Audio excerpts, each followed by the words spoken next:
بسم الله الرحمن الرحیم. سلامونه او نیکی هیلین ګرانو محصلینو. لمن د نن ورځ درس د پیسو په اقتصاد کې چې پنځم درس مو ده، د هغه د نن ورځې موضوعات د ریکاردو نظریه ده، د فشر نظریه او د ناګرو نظریه ده. دغه درې نظریاتو باندې نن موږ بحث لرو چې انشاءالله تاسو د خوښې وړ وګرځي. لومړی د ریکاردو نظریه چې د خپل نظریه د پیسو د اندازې نظریه په نوم باندې یادیږي ارائه کړې ده. ډیویډ ریکاردو مشهور کلاسیک عالم او د پیسو د اندازې د نظریې د بنسټ ایښودونکی ده. یعنی ریکاردو مشهور یو د کلاسیک د علماو د یو مشهورو علماو څخه ده او د پیسو د اندازې د نظریې بنسټ ایښی ده. یعنی د پیسې د اندازې لپاره چې کوم نظریه ارائه شوه د بنسټ کېښوده. له شک پرته ریکاردو لومړنی کس و چې دغه نظریه یې په نوي فورمول کې قالب بندي او په جریان کې د پیسو د حجم او د قیمتونو د عمومي سطحو ترمنځ د اړیکې د موجودیت په موخه معرفي کړه. یعنې دغه هغه دو شیانو باندې ډېر بحث درلودل، د پیسو حجم. ریکاردو خپل نظریه د پیسو حجم او کله چې د پیسو حجم باندې هغه وکړم او د قیمتونو عمومي سطحه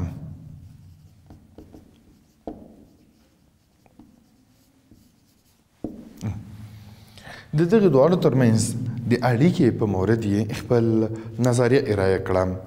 هغه په خپل نظریه کې د کلاسیک اقتصاد پوهانو په څیر پیسې د راکړې ورکړې د وسیلې او د اقتصادي ارزښت د سنجش معیار ګڼلی او په اقتصادي فعالیتونو کې اغیزې روښانه کوي. یعنې د کله چې دا نظریه ارائه کوو د پیسې د راکړې ورکړې وسیلې په هغه باندې چې پیسې موږ د راکړې ورکړې وسیله او د اقتصادي ارزښتونو د سنجش معیار ګڼي او په اقتصادي فعالیتونو کې اغیزې روښانه کړی ده. ریکاردو باورمندو چې د پیسو پشتوانه باید 100% باید طلا وي. په ده باندې خپل نظریه ارائه کړه.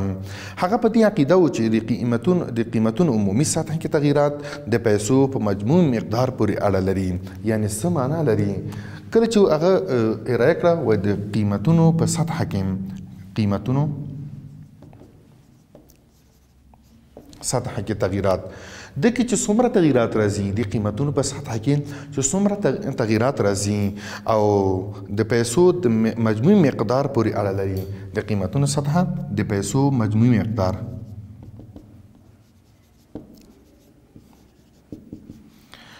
دې پورې اړه لري. د کې چې څومره تغییرات راځي دا چې څومره تغییر خوري قیمتونو سطح چې څومره تغییر خوري و دا د پیسو مجموعي مقدار پورې اړه لري.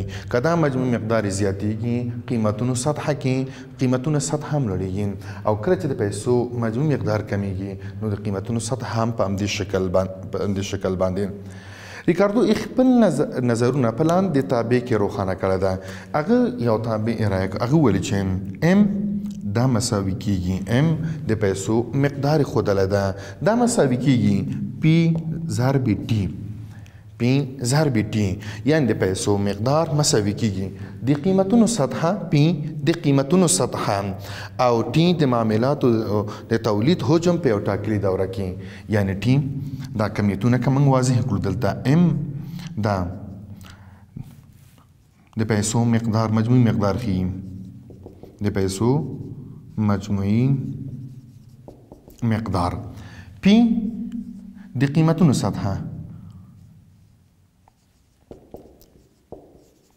د قیمتونو سطحه او ټي په معنا د معاملاتو تولید حجم.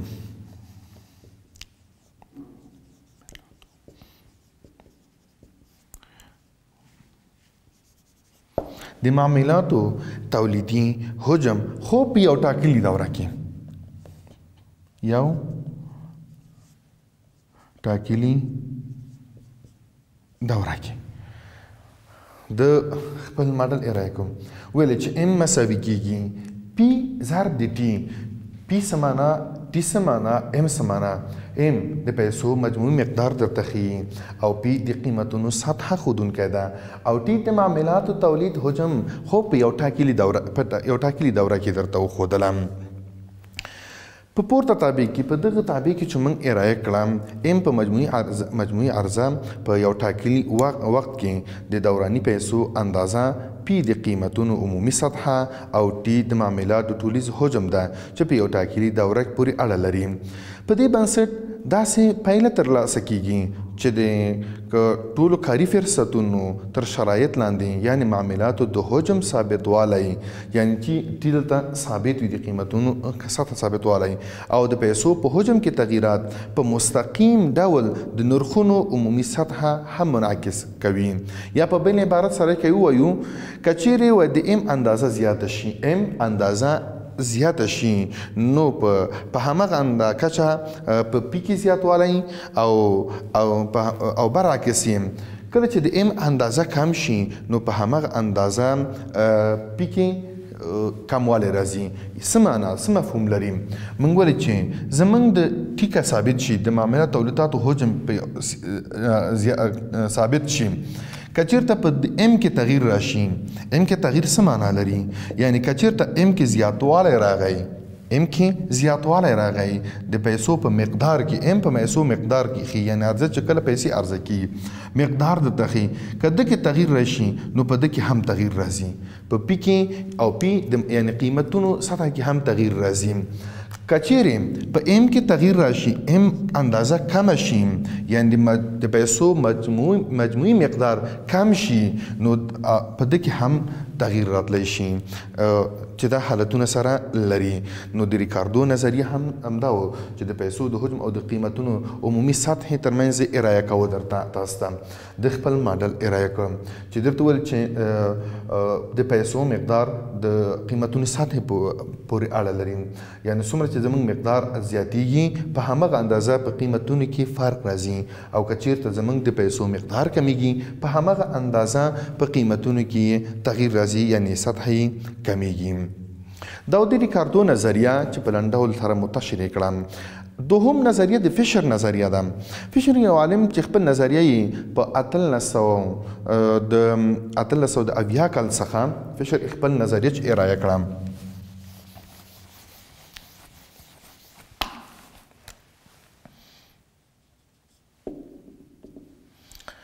فشر چې کله خپل نظریه ارایه کړه د په 1880 څخه خپل نظریه تر 1400 چې د سوال تر 1940 کال پورې چې د عمر ول 1940 دغه ترمنځ د عمر انډر اغول چې د خپل نظریه ارائه کړه. فشر یو کتاب لیکلی ده چې د پیسو اخیستلو توان په نوم باندې یادیږي. فشر د پیسو مجموعي مقدار په ام او د پیسو دوران سرعت دی په وی او د تحریري پیسو مقدار په ام زبر باندې او د پیسو دوران سرعت په وی باندې ښودلی ده. نو په دې سره له دې نه مخکې د فشر د نظریې څخه مخکې یو فرانسوي عالم په نوم دی اسماعیل یو بل عالم و فرانسوي و هغه عالم فرانسوي چې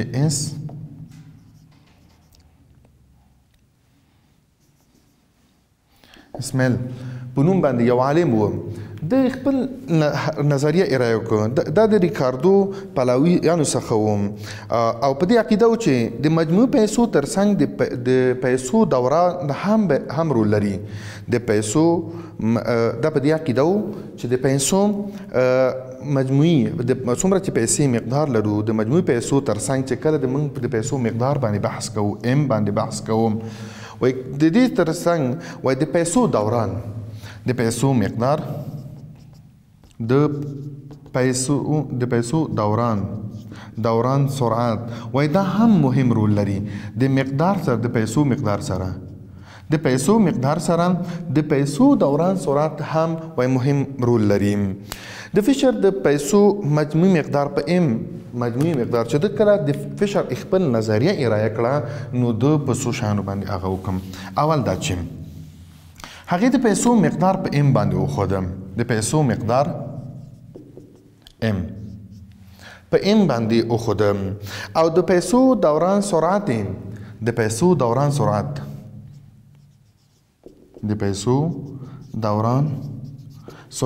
په وی باندې وښودم او تحریري پیسو مقدار تحریري پیسې مقدار پیسو مقدار دی په ام زبر باندې وښوده او بیا د دغه پیسو دوران د پیسو دوران سرعت په وی زبر باندې وښودم. نو د دې فورمول بیا د دغه هغه سره د یو فورمول جوړ کړل چې ام زبر ام وی زبر جمع ام وی دا مساوي کیږي پی ضرب ډي ټي سره. دا فورمول ارائه کوم فشر خپل په نظریه کې په دغه فورمول باندې ټینګار کوم. ویل چې موږ یوازې کله چې مقدار مخکې د فورمول کې په تیر درس کې مو هلته په د ریکاردو په نظریه کې مو هلته د پیسو ام د پیسو مقدار باندې وښوده، یعنی ام مساوي کیږي پی ضرب د ټي. د ریکاردو په نظریه کې مو په دې باندې بحث وکړ. د فشر بیا وایي چې زموږ دلته یو څو نقطې مهمې دي. هغه په دې عقیده و چې د پیسو مجموعي ترڅنګ مو د پیسو دوران باید هم په نظر کې ونیول شي چې څومره مجموع پیسې موږ لرو د هغه دوران باید هم په نظر کې ونیول شي چې بیا د پیسو مقدار په ام باندې وښوده. د پیسو دوران سرعت چې دغه یو ډېر مهم رول لري چې سرعت څومره لري دا دوران کې کله چې زی اچوم د پیسې دا څومره سرعت لري دی به وښودم. بیا تحریري پیسو مقدار یې په ام زبر باندې وښوده. د پیسو بیا دغه تحریري پیسې چې څومره دي په جریان کې دا څومره سرعت لري دا په وی سره وښوده. بیا دا مساوي کیږي پی د قیمتونو سطح ضرب د ټي د معاملاتو لپاره د تولیدات هغه خي. نو دا بیا د فورمول څخه د استفاده وکړه او خپل نظریه ارائه کړه. په دې ځای کې دوه نقطې ډېرې مهمې دي. دوه نقطې د فشر په نظریه کې دوه نقطې ډېرې مهمې دي. اول د پیسو د دوران سرعت د پیسو دوران سرعت دا ثابت فرض شي. د پیسو د دوران سرعت دا ثابت فرض شوی ده. دویم د تحریري پیسو د حقیقي پیسو ثابت فرض کړی ده. بل تحریري پیسې چې څومره دي څنګه په دغه کې د حقیقي پیسو ثابت ښودلی ده. تحریري پیسې یعنې د حقیقي پیسو د ثابت فرض شوی ده. دریم نظریه مو په دې کې په نن ورځ درس کې مو د ناګارو نظریه ده. دا هم د کینز پلویانو څخه ده. خو په دې عقیده و چې ټولې پیسې دی وي چې کله پیسې نشر کېږي د پیسو مقدار وي او دا نشر کېږي ټولې پیسې باید نشر نشي. څومره چاپ شوی دا باید نشر نشي، یعنې ټولې پیسې د تولیداتو لپاره باید ورنه کړی شي. دا په دې باندې عقیده یې درلودم. دا هم په دې عقیده چې ټولې پیسې باید نشر نشي او تولیداتو لپاره. بیا وایي چې په دغه حالاتو کې کله چې ناګورا د خپل نظریه د درې اصلو ته بیا اشاره کړې ده. خو دی وایي چې په ځینې حالاتو کې ټولې پیسې د دولت لخوا باید بازار ته داخل نشي، بلکې د حالاتو مطابق مختلف مقدار دولت ته ورکړل شي. خپل په نظریه کې دا وایي چې د ناګارو خپل نظریه کې وایي کله چې دولت پیسې نشروي دا ټول چاپ کړل ټول باید نشر نشي بازار ته، خو یو اندازه د ځان سره وساتي. د مختلفو حالاتو کې د حالاتو مطابق ته باید نشر شي. په طور د مثال سره دی ویل که چېرته د پیسو مجموعي مقدار مو 200 فرض کړم 200 میلیونه وي 200 میلیونه وي په هغه کې وایي له دې جملې څخه مو یوازې 80 میلیونه دا باید څه شي بازار ته نشر شي او دا نورې باید وساتل شي. په مختلفو حالاتو کې د ضرورت پر اساس باندې باید وویشل شي. خو د دغې په نظریه کې درې نقطې دي. خپل په دې نظریه کې درې اصلو ته اشاره کړې ده. اول وایي چې که چیرې د مجموعي پیسو مقدار تغییر وکړي، د مجموعي پیسو مقدار دغه ام که چېرته تغییر وکړي او د هغه تناسب په مجموعي تولیداتو کې تغییر راځي، نو د قیمتونو په سطح کې کوم تغییر نه راځي. اوله خبره پکې دا کې چې که چیرې د مجموعي پیسو مقدار کې تغییر راځي، یعنی که چېرته ام کې تغییر راغی ام کې تغییر راځي په ام کې تغییر راځي په مجموعي مقدار کې تغییر راځي او د همغه اندازه په مجموعي تولیداتو کې په په مجموعي تولیداتو کې وایي هم تغییر راځي. خو کله چې دې کې تغییر راوي د قیمتونو په سطحه کې تغییر بیا نه راځي. تغییر په ام کې راغلی، تولیداتو کې راغلی ده، خو قیمتونو سطحه کې وایي تغییر نه راځي. دوم وایي چې د مجموعي مقدار پیسې کې زیاتوالی ولیدل شي او دغه زیاتوالی بازار ته وارد نشي نو د قیمتونو سطحه کې کوم تغییر نه راځي. دریمه نقطه کې دا ته اشاره کوي کچېرې په تولیداتو کې او د پیسو په مجموعي مقدار کې کچېرې په تولیدات من کوو او دغه تغییرات ثابت فرشي نو د قیمتونو سطحه کې تغییر نه راځي. درې نقطې ډېرې مهمې درته اشاره کوي. اول دا ورته وایي چې کچېرې د مجموعي پیسو مقدار کې تغییر راغی او د هغو تناسب د مجموعي تولیداتو کې تغییر راځي نو د قیمتونو په سطحه کې تغییر نه راځي. دویم درته وایي چې د مجموعي مقدار پیسو کې زیاتوالی ولیدل شي او دغه زیاتوالی بازار ته وارد نشي نو د قیمتونو په سطحه کې کوم تغییر نه راځي. دریم اصل نقطه ته دا اشاره کوي وایي کچېرې په تولیداتو کې تغییرات راځي دا ثابت فرض شي نو د قیمتونو سطحه کې تغییرات راځي، یعنی پیسو په مجموعي مقدار کې تغییر رانشي نو د قیمتونو په سطحه کې هم تغییر نه راځي.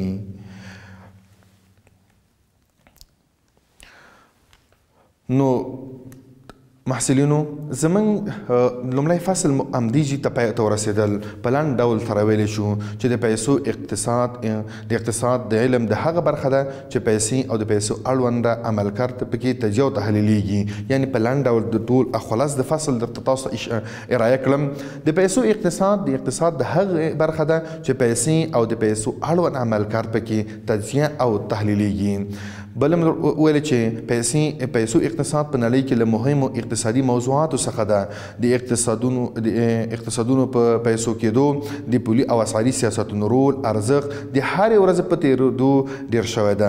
پیسو سیاست ځکه مهم او ځانګړی ارزښت لري چې د پیسو پر حجم، مجموعي تقاضا او په ټوله کې پر اقتصادي ارزښت تاثیر کوي. د کینز نظریه مو ویل چې د کینز نظریه د کمبریج د کلاسیک طریقې پراختیا وه، خو دغه نظریه په دې تړاو چې خلک وایي ولې له ځان سره پیسې ساتي. د کمبریج په پرتله ډېره دقیقه ده. کینز په مشخص ډول د پیسو ساتلو لپاره 3 انګیزې تشریح کړي: معاملاتي انګیزه، احتیاطي انګیزه او احتکاري انګیزه. که څه هم نوموړی معاملاتي او احتکاري انګیزه په مستقیم ډول له عاید سره متناسبې ګڼلې، خو احتکاري انګیزه یې د ګټې له نرخ سره معکوسه متناسبه وبلله. بل مو چې د فلیپس نظریه ولوسه چې د نیوزیلندي یو عالم و چې 90 کاله عمر یې درلوده. په دغه جریان کې چې د 1860 کال څخه په 1950 کال پورې د انګلستان د کار د بازارونو اړوند ارقام څېړنه کړې ده. دې نتیجې ته دی ورسېده چې بیکاري او د لاس تنخوا د ودې ترمنځ معکوسه رابطه موجوده ده، ځکه د اقتصادي پراختیا او بازار د ګرمېدو پر مهال کارګرانو ته اړتیا ډیریږي. کارکوونکي بیا مجبور دي چې د کارګرانو د جذب لپاره مزدوري ډیره کړي، نو په دې اساس کارګر زیاتیږي او برعکس د اقتصادي رکود او په بازار کې د کار کمښت پر مهال کارګرانو ته تقاضا کمیږي. کارګر به حاضر وي چې آن په ډیره ټیټه بیه کار وکړي، نو له دې امله کارګر کمیږي. نو ویلی شو چې د کارګرو د مزدورۍ د لوړېدو او بیکارۍ د نرخ ترمنځ معکوسه رابطه موجوده ده. د هغه درسونه چې په لنډ ډول سره مو ارایه کړل چې له هغې څخه موږ وروسته بیا د ریکاردو نظریه ولوستل چې ریکاردو لومړنی کس و چې د پیسو د اندازه نظریه ارایه کړه تاسو ته، چې په یو فورمول کې واضح کړه چې د پیسو حجم او مجموعي مقدار ترمنځ یې رابطه معرفي کړه. او له هغې وروسته مو د فشر نظریه وه، بیا د نورو علماو نظریات مو ارایه کړل. محصلینو دا مو د نن ورځې درس و. تر بلې درس مو الله مو مل. له توجه څخه مو نړۍ مننه.